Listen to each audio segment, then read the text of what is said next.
Be fearful when others are greedy, and be greedy when others are fearful. Some good words to live by. However, this advice is all about market timing, and to me, market timing is, in theory, yes, you should save your money when, the market's going up and up and up, and not throw all your money in there so that when the market goes down, you buy at the bottom.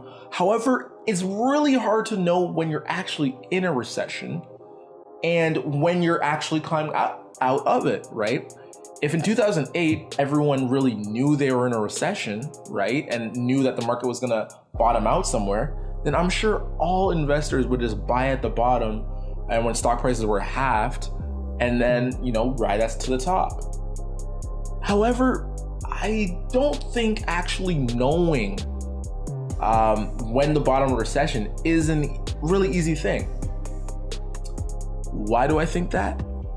Hi, this is Flystewie. We're listening to the Uneducated Investor Podcast, and this is the podcast where we connect business to pop culture. And today we're talking about the recession and market timing, right?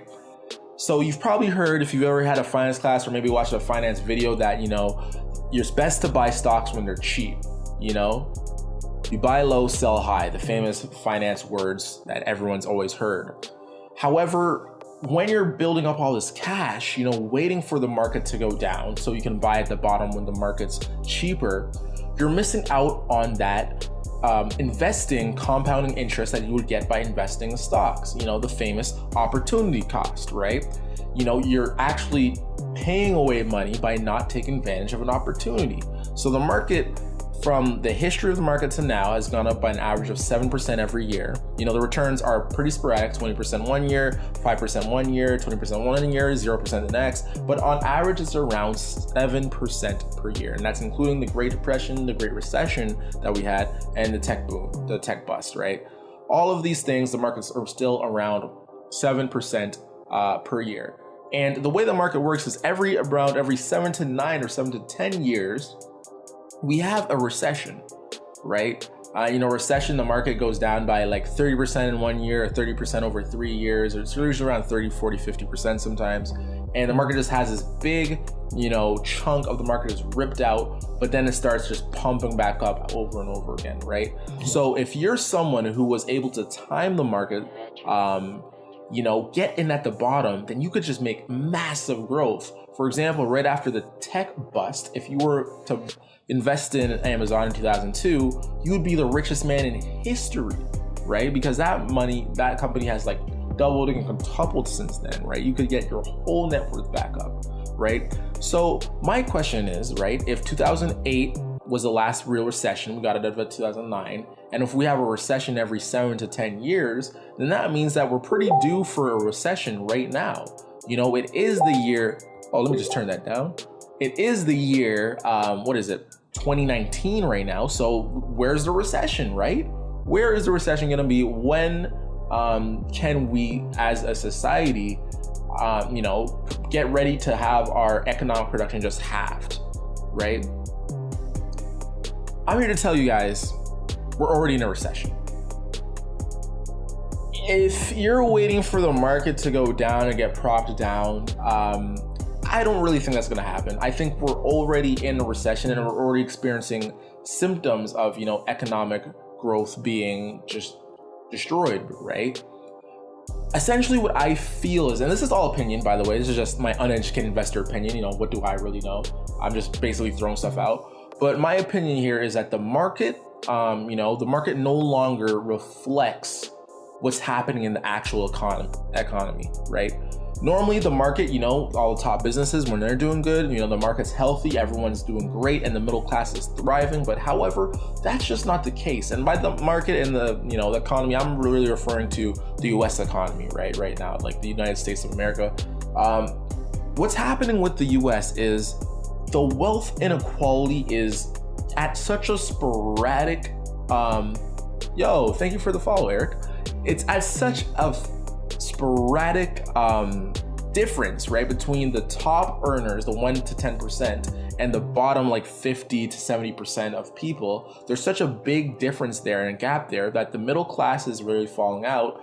And in my opinion, honestly, if the top 10% are so rich that as long as they're doing well, the whole economy market is just doing well. You know, one of the big things that you'll see in a lot of other nations, especially a lot of dictatorships, is that because there is a really, really valuable resource like oil or something like that, right?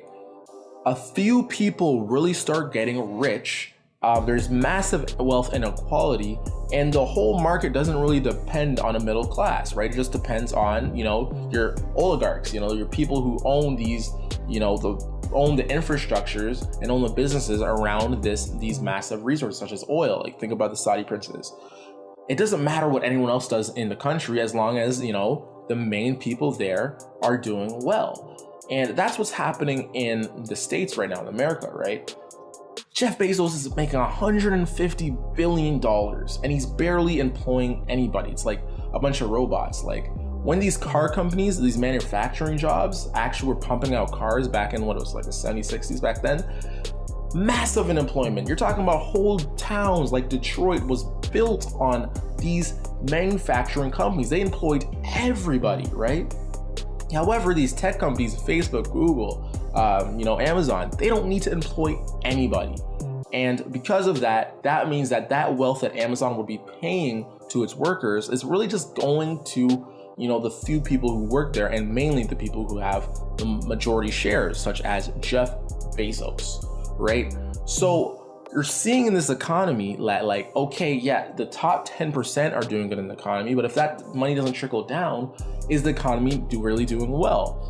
Well, you're seeing in the economy like 30% of, you know, retail jobs are closing in the next 4 years. It's actually expected that, shout outs to my dude Topsy for following the flight crew, thank you.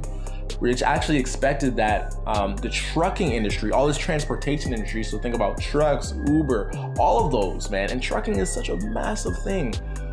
Right now, they're actually basically in the final stages of, you know, getting the technology for self-driving cars, right? So cars already drive themselves, but they need to pass all of those, you know, safety hazards, right?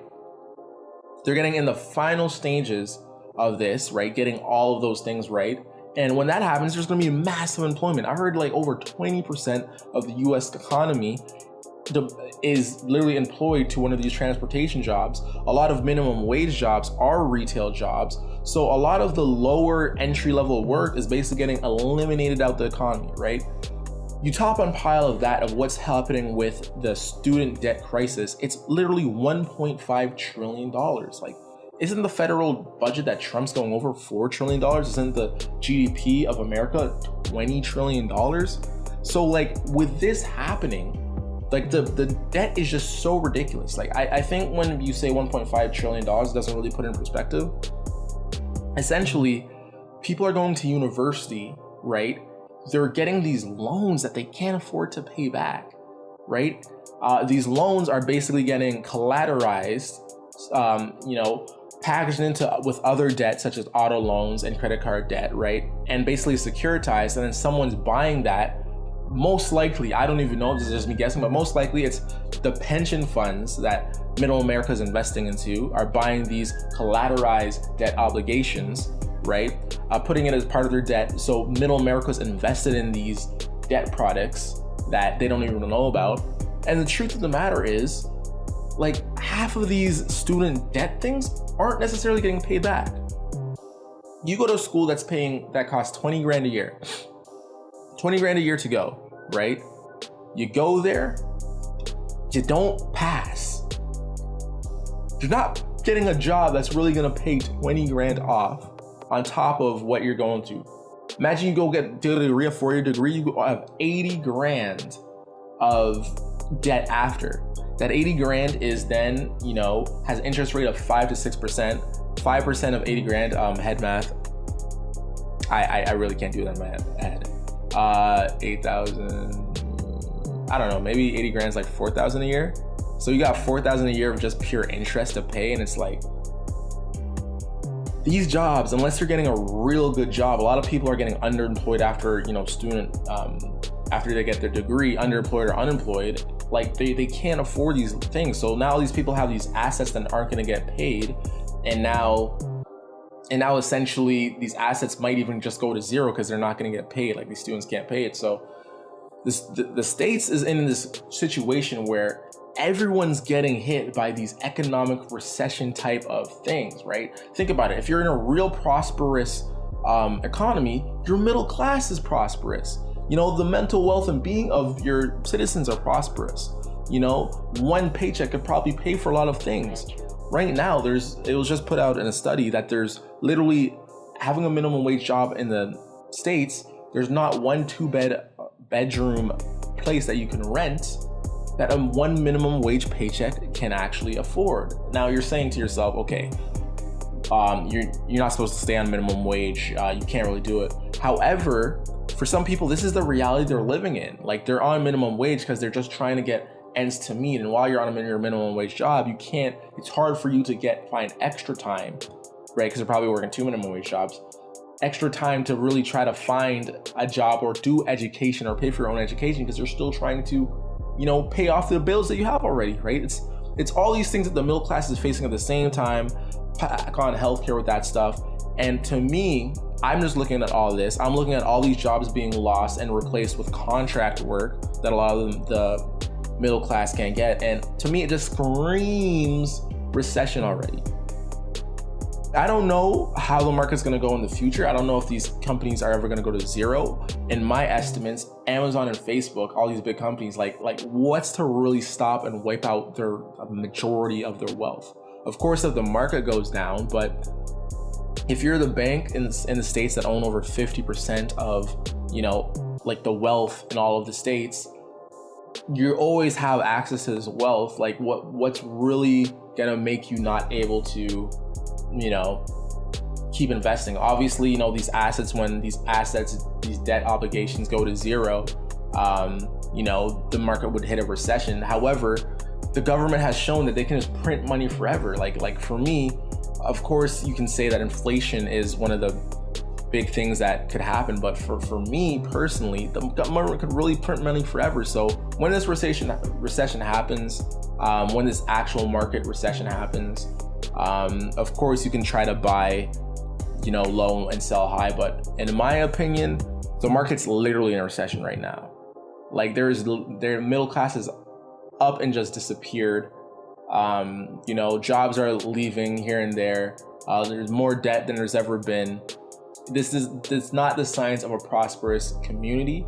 And my thing, if the market's thriving in these conditions, then it's like, to me, the timing of the market, you're honestly never going to be able to time the market, in my opinion, right? It's better to just find the stocks that you think are good, find the ETFs that you can just hold on, those index funds that you can hold on, invest in those, sit in those, and just when the market crashes, accept it, get your cash and buy, low.